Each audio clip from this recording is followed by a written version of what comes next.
Hey folks, this is David Smith at Correctional Officer Lifestyle.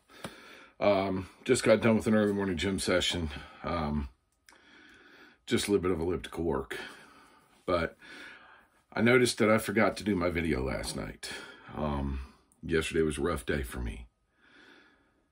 I said in my very first video that if you have trouble, there is no shame in seeking help.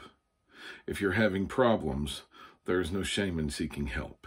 And I have sought that help. And it comes in the form of a very, very, very low dose of a anti-anxiety medicine that, due to a comedy of errors, I have been without for a little bit.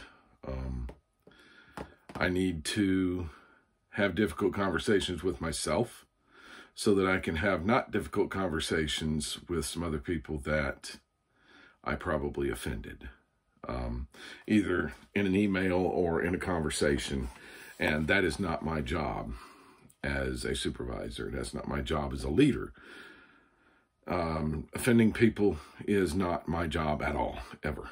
So for those of you that I did send some rather mean emails to, or spoke to in a manner that is inconsistent with the way that I normally speak, I apologize. I am a big enough man to admit when I am wrong. And yesterday, I spent a large part of my day being wrong. So, that's today's message. You don't always have to be right. You don't. You don't always have to be right. In fact, the ability to admit that you're wrong makes you a better person, makes you a better manager, makes you a better supervisor, makes you a better leader.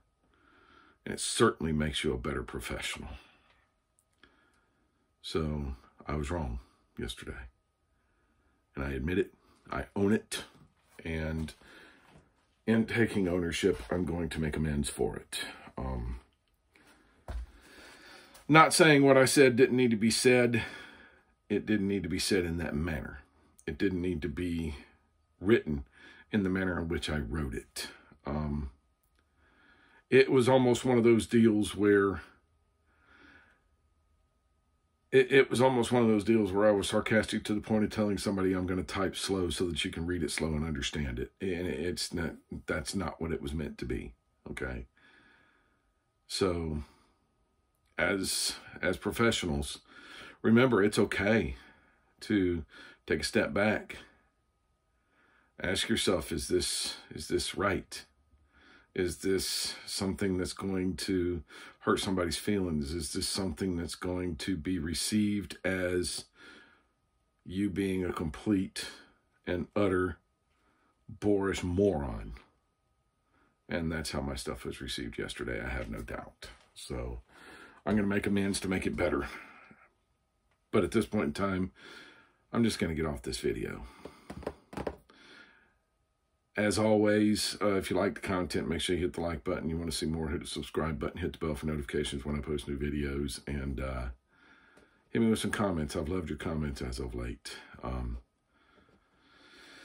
And yes, I have a video coming up about a comment that was addressed in a previous video, and once I can wrap my brain around it, I will put another video out with that topic in there.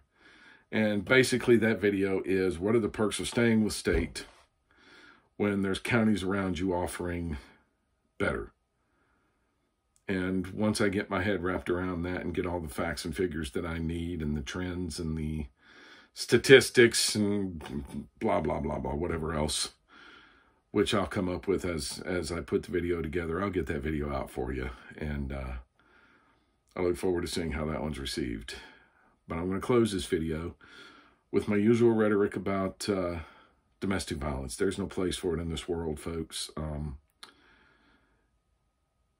Remember that domestic violence doesn't always have to be physical. Controlling behavior, emotional damage behavior.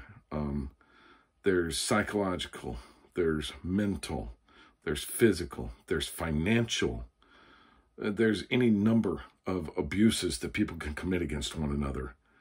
And all of it needs to be eradicated. So 1-800-799-SAFE. 1-800-799-7233 is a domestic violence hotline. People can on that phone call the tools, abilities, resources, and are willing to help the victims of domestic violence.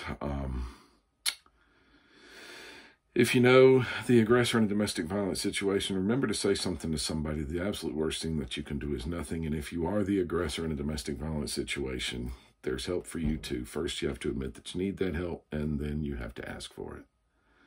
It's that simple. That being said, I'm going to close this video.